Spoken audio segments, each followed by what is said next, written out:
If you haven't heard about Anchor, it's the easiest way to make a podcast. Let me explain.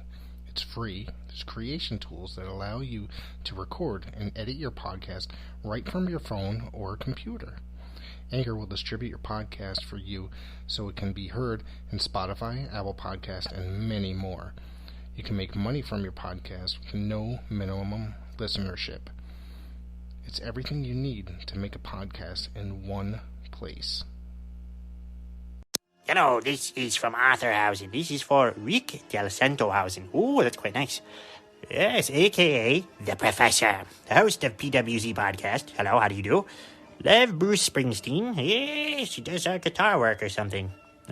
Coffee. Yes, RJ City. Coffee in his underwear. Check it out. Denhausen was on that as a guest twice. Let's see, what else? Oh, and last but not least, loves that Denhausen. Very good. So Denhausen is here to do a shout-out to some resort to this podcast. Very nice, very evil podcast. Check it out. Listen to it. Denhausen may be able to check it out. Listen to it too. We'll do it together. And yes, have a nice time. Enjoy it. And love that Denhausen.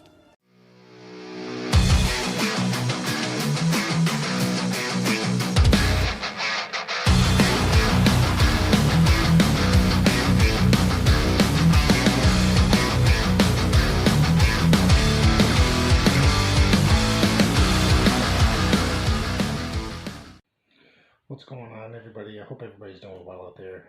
This is Monday night / Tuesday morning.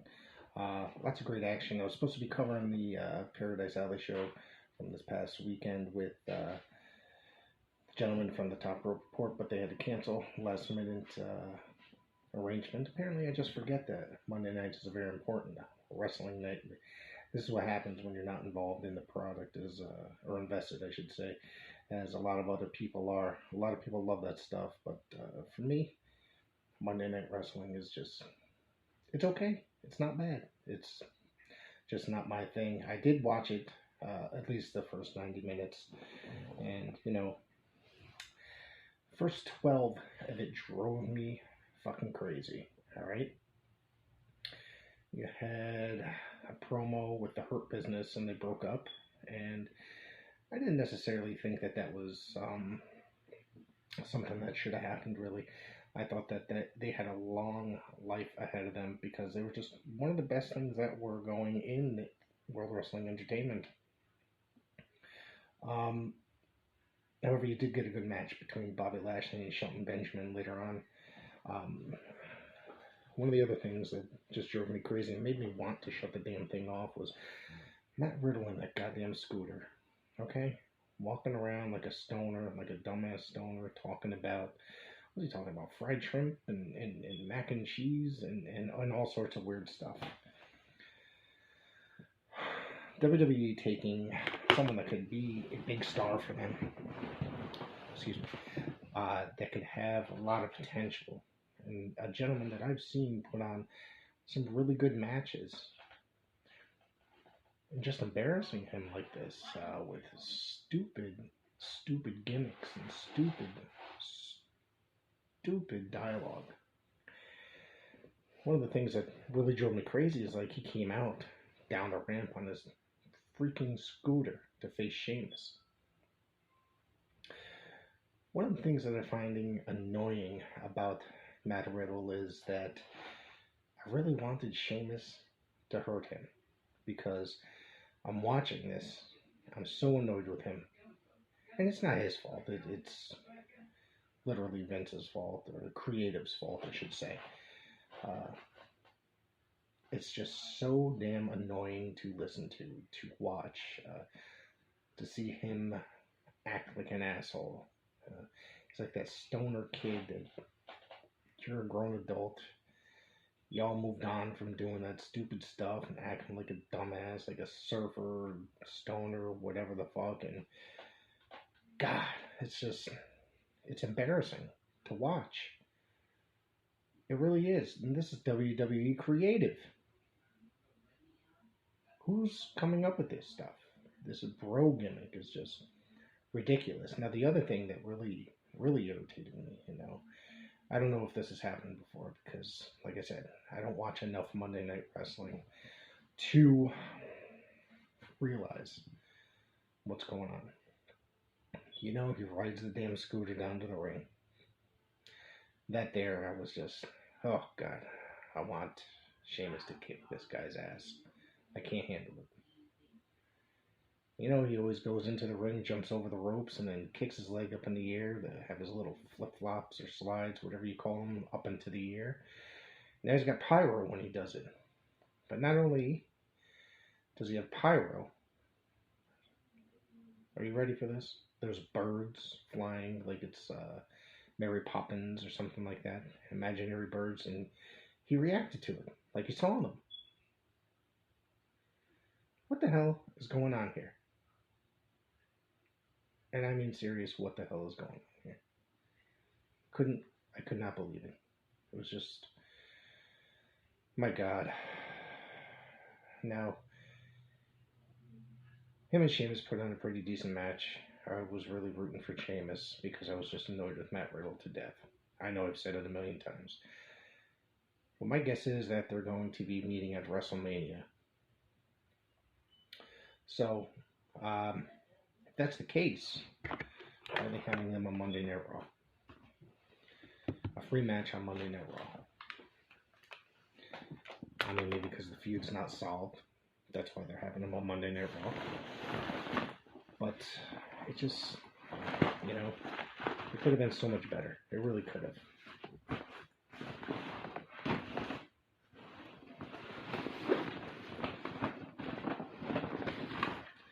Now that I made a lot of noise in the background, I had to get my water.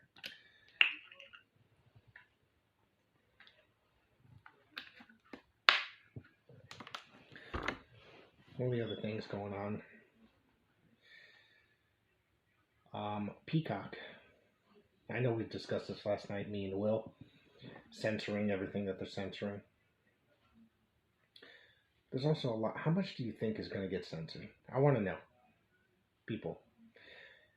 Email me, prowrestlezone@gmail.com. Tell me your thoughts on this. Or you can hit me up on Twitter @TheRickDelSanto or @PWZ Podcast. Even on Facebook, PWZ Podcast. I want your opinions on this Peacock deal. I'm going back. I'm watching a lot of stuff. How much of the original network is going to be transferred over?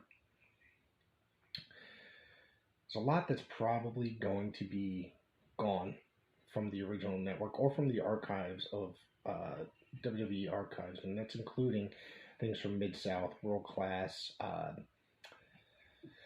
WCW, a lot of things. There's a lot of racially motivated content that and that could be there. One of the things that I have to say is they're erasing history. Now, I'm not saying that I agree with anything that happened those years. There's a different time period that's obvious. Different time period. But, some of the movie places, some of the movie streaming services, if there's racially sensitive or what have you type material, they too put up a disclaimer saying that this may not be suitable for all audiences. Now, I know I said last night, we may just get, it was an older Raw that Jerry Lawler, when he was feuding with Goldust, called him a flaming F-word. So I'm sure, absolutely sure, that this is going to be taken down, that that's going to be edited out. It's just so much that's going to be taken out. How many hours do they have? Let's just think about that. How many hours of footage do they have? How many hours of footage are going to be taken down? Edited out, excuse me. A ton. And it's rather aggravating. Like I said, just put up a disclaimer, whether it's either racially charged, against whatever. I know in World Class, when Jimmy Garvin was out there, the crowd used to chant the F word at the at him when Precious used to walk around with the hairspray and they used to chant the F word at Jimmy Garvin. Now, are they going to be taking down full episodes of World Class, full matches? That's the other thing. It's like, as much as I like World Class, and like I said, I don't agree with the terminology and stuff like that that's used on this stuff, like towards, you know, that stuff. It's just, it's something that adds to the product as well. So obviously, it's a different time period. You know, it's not like I want to see this stuff happen legitimately, but you know, it's going to take away from the product. I mean, they could mute stuff out. You could bleep stuff out. That's the other thing. Now the thing with the Roddy Piper thing, I get it. I absolutely 100% get it. And even later on in life, Badness Brown was pissed off at Piper for that, and you know, he fully admitted that he has no idea why he did that. And I don't even know if Roddy ever explained why he did that. I just remember him saying that he couldn't get the black paint off, and he ended up going on the airplane, and people were staring at him because he couldn't wash it off. You know, so I just think that it's so ridiculous that there's not going to be a lot of stuff on the new network. The navigation, first off, sucks to begin with. And then they said that it's all supposed to be up by August. I don't see that happening, especially if they're going through and editing a lot of stuff out. I really don't. I just think that there's going to be a real lot of stuff missing, and I have no idea. So, and where does this stuff? I mean, a lot of stuff is up on YouTube, but the quality may not be as good because WWE has the masters for a lot of this stuff. So where do we go from here? Where do we go? We'll be back in a few minutes, folks.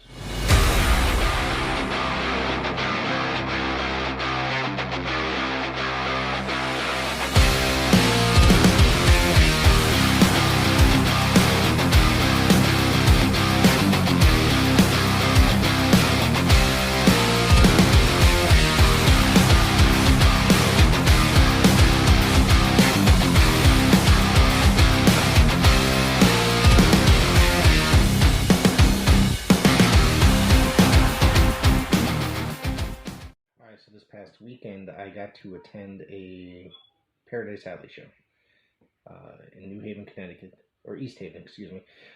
It's right next to it. Called Power Play.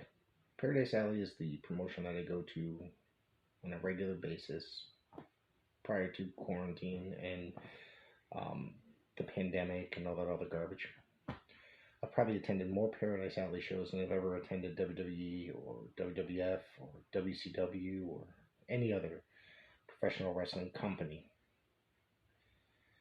Now, I've had many people from the promotion on, such as ring announcer Matt DeCourt, Bull Dread, you know, and others. Now, this was the first show since I think October, the first live show, I should say. They've done a couple, they did an internet pay-per-view, and then they did 2 Facebook Live events that were empty arena, all 3, though they were empty arena. So this one was the first full capacity show since, I think, in a year, I believe. Because I think the last one that they did was in March of last year. It was Unchained. It was the Hercules Hernandez Memorial Cup, which was a fantastic show. And I remember walking into that building because the pandemic was just starting. And pretty much everything, you know, people were going into quarantine. And people were going into, you know, a lot of things were starting to shut down. And I know that this whole social distancing thing was beginning. It was all in the earliest stages at that point. And I just remember between any match that they were doing, everything was being sanitized. Everything was, you know, Everything was being sanitized. Everything was being wiped down. It was definitely a weird feeling. It was not necessarily even a very built-up crowd. It was just very strange. But this event was the first event in just over a year. Now, it was they were allowing full capacity, which was, I believe, over 100 people in this tiny building at the training facility. So last year they held, after that show, they ended up holding 4 more shows. They had 3 in one day at the training facility. They were all socially distanced, and you're only allowed to fit a certain amount of people into the building. Now, I went to all 3 in one day, and then they ended up running, I think that was September, if I remember correctly. And they ended up running another show, 2 shows in October, back to back, Saturday and Sunday. And Sunday, one was on my birthday, so that's what I decided to do. And it was a good show, but it was still basically half the capacity, and it was good. But you can definitely tell, people were starving for live action.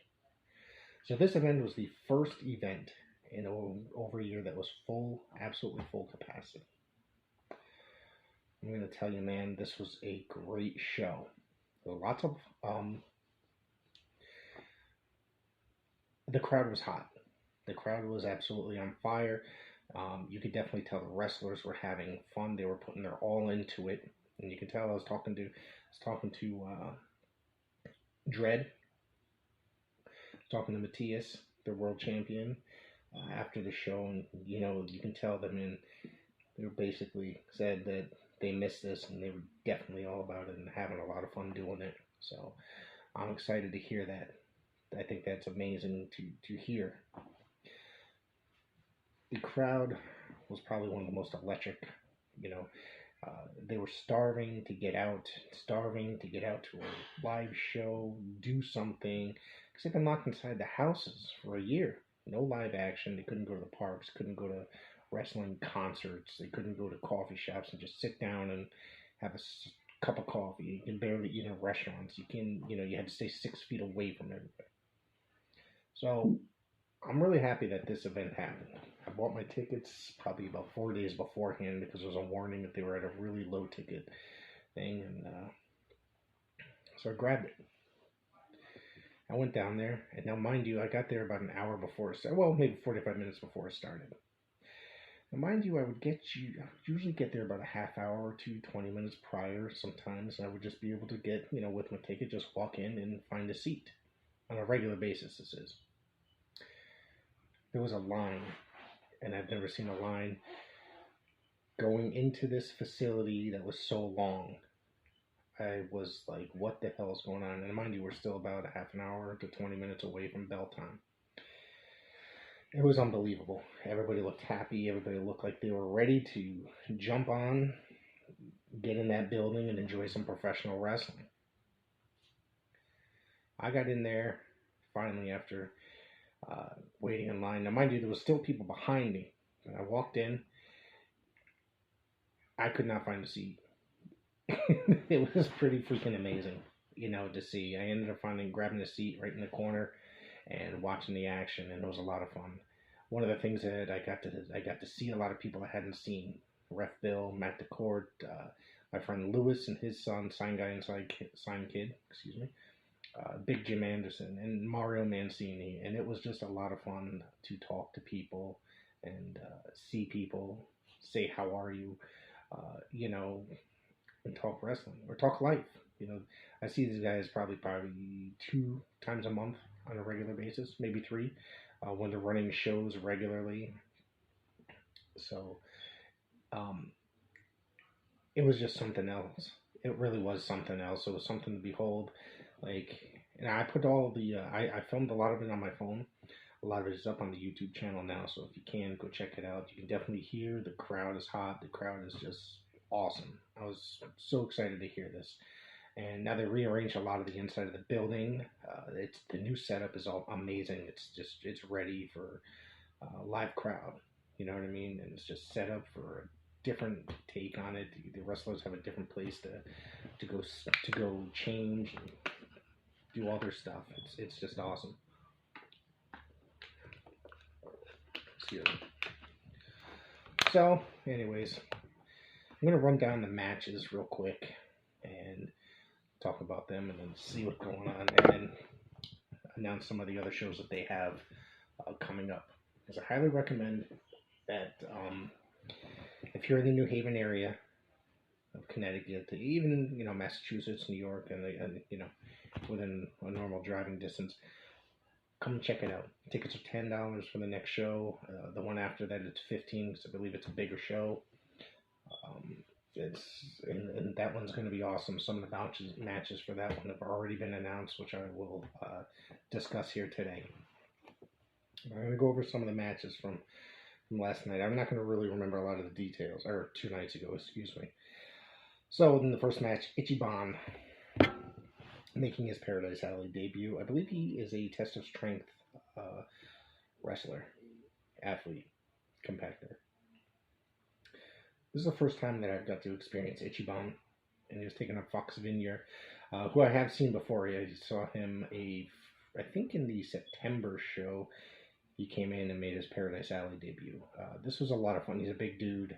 He's got a wild ass haircut, and this was a really good match. It was a lot of fun. There was some comedy spots in it, which I'm not always a fan of comedy spots, but this one, this was a good opener. It was like pretty fast paced, and it didn't disappoint. Like I said, I'm not necessarily a comedy person, and when it comes to professional wrestling, I take my professional wrestling very seriously. But this was a lot of fun to watch, and this Ichiban character, as much as they are a comedic wrestler, I had a lot of fun and watching them, and I look forward to seeing them return and come back. It was a blast. Excuse me. Now the next match was a tag team eliminator. One of the gentlemen that I saw in this match, I'm not entirely certain who they were, so I'm not going to mention their name. I don't think I've seen them before. I may have, but it was Elijah Six, if I can remember correctly.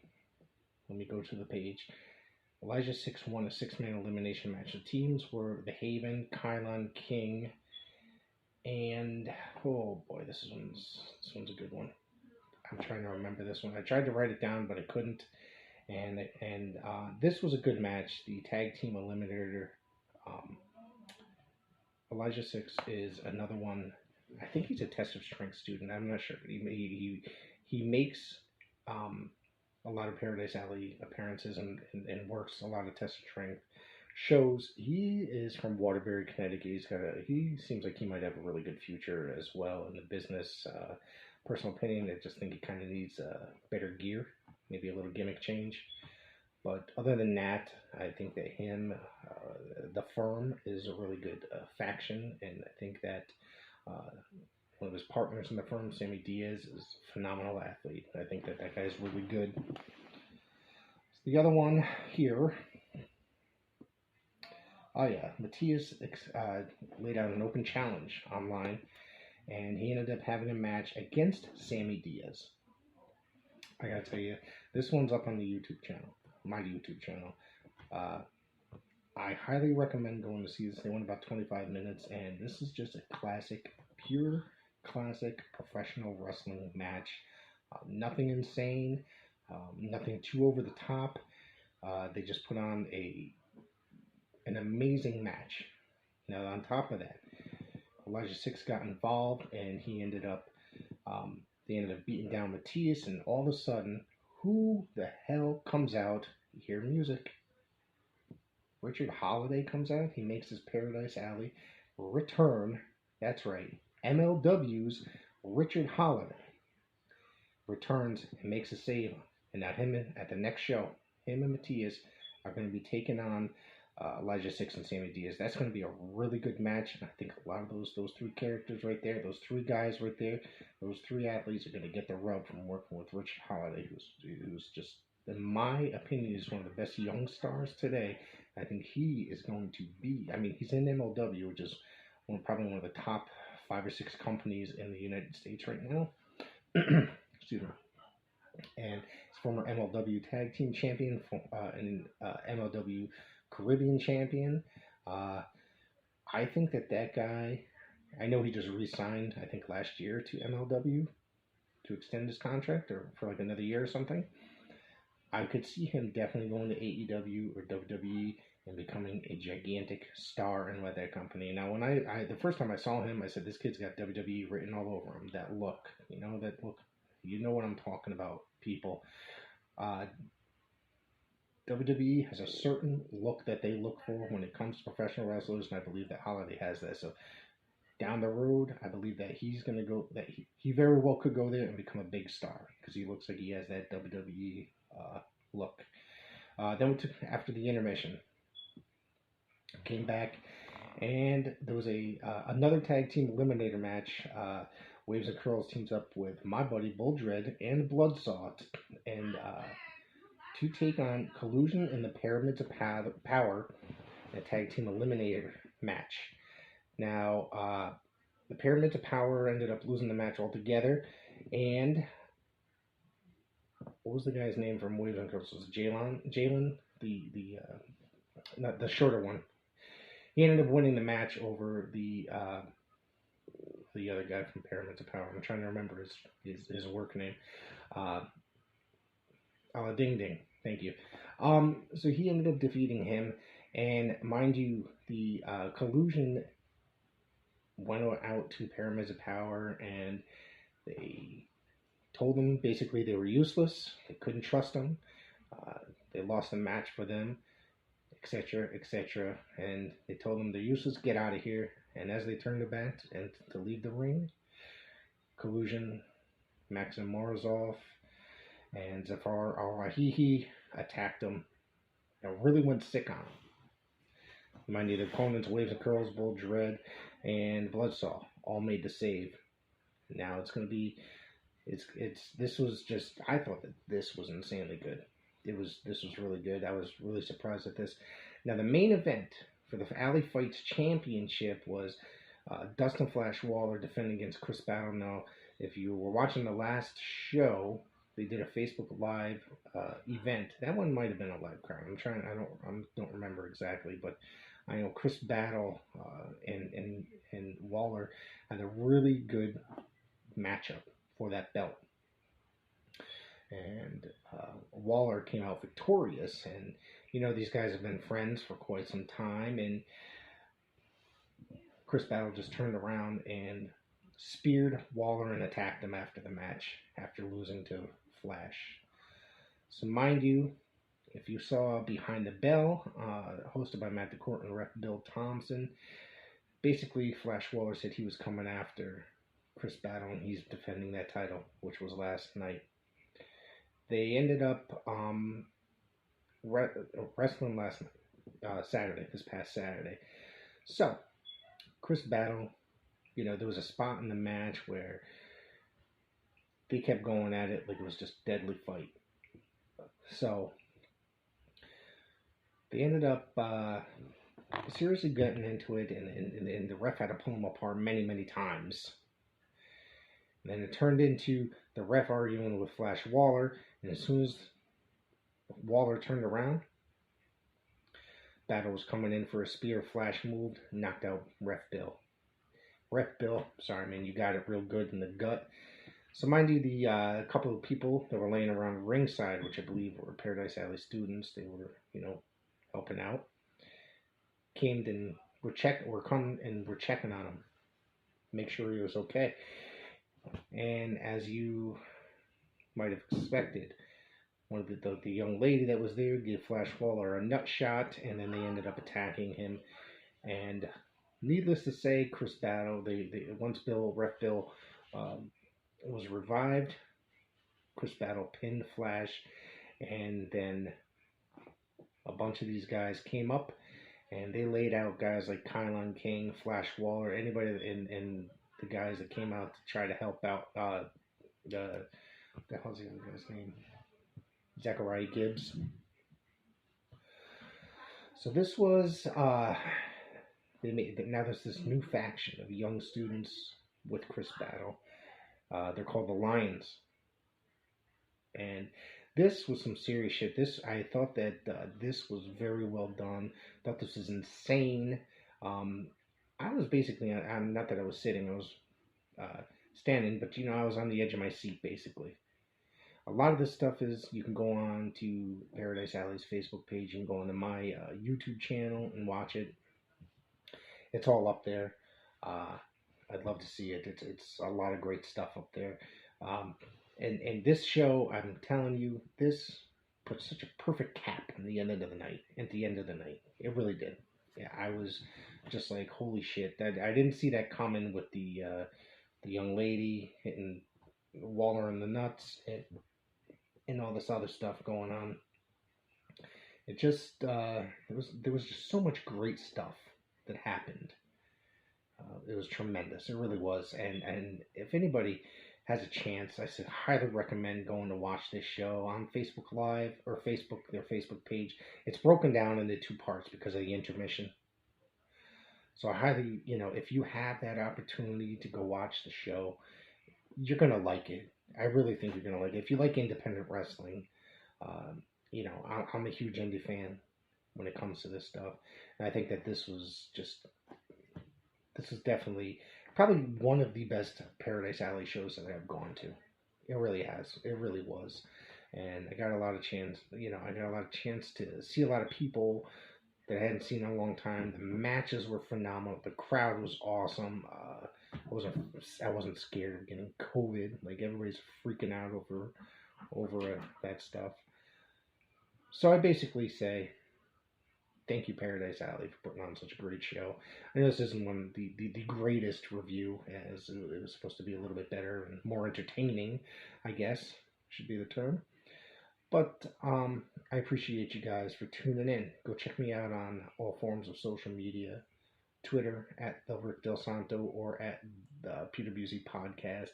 And if you get a chance to check me out on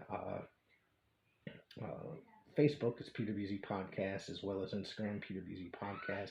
Subscribe, like, and share, all that good stuff. Now, there is, I forgot that I wanted to mention the Paradise Alley shows that are coming up. There's one April 17th. It's the return of Alley Fights, oh man, this is going to be awesome. Because Alley Fights was a regular series that they do. Let's see. We're going to bring this up here.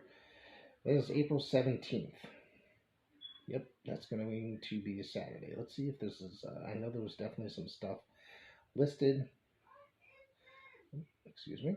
Just bear with me, guys, here, because I'm going to be looking for this stuff. Okay, no matches have been listed for the Alley Fights as of yet. Okay, so, but the one after that, April 24th, same venue at the Paradise Alley training facility. It's going to be point blank. Right now, in a Russian chain match, it's going to be Buldred and Maxim Morozov. I'm going to try to get Buldred on here to discuss that beforehand. Maybe even possibly Maxim Morozov as well. I'd like to get him on. This is going to be for the Intercontinental Championship. As you know, I believe it was October? Maybe? Or maybe was it at the... oh no, it was under the radar pay-per-view where Morozov won the Intercontinental title from Buldred. Now, also on that show is the firm Elijah Six and Sammy Diaz taking Matthias and Richard Holiday. That's going to be a really fucking good match. I'm telling you right now.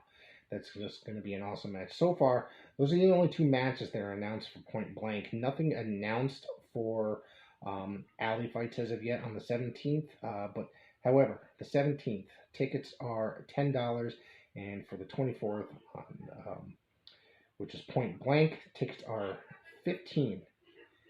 These are all in advance. If you go online, you got to add $5. So the tickets will be $20 for Point Blank. You can try to buy them at the door. But I'd say try to get them online if you can beforehand, because the last, this show, Power Play, sold out like 4 days beforehand. And I ended up getting my tickets, and then the next day it was sold out. So once I heard that they had a low ticket count, I jumped on. So that's a really good thing to do rather than try to buy it at the door and then you're stuck outside watching or listening, or you got to turn around and go home. Your call. All right, folks, take care. I really appreciate anybody that listening to this. And remember, ProWrestleZone@gmail.com. Actually, I have stickers for y'all. If anybody wants a sticker, you go to ProWrestleZone@gmail.com. I'll put in the subject sticker. Give me your address, and I'll send you all a sticker. It's going to be our logo, and that's pretty much it. I'd appreciate you. Anybody that, you can stick them anywhere. Stick them on your refrigerator. Stick them on your bag. Stick them on your computer, your laptop, your tablet, anywhere. If you want one, email me, ProWrestleZone@gmail.com, or you can hit me up on Twitter or Instagram, and just send me your address. Say you want a sticker, I'll send one your way. All right, folks. Thank you very much for listening, and enjoy your night.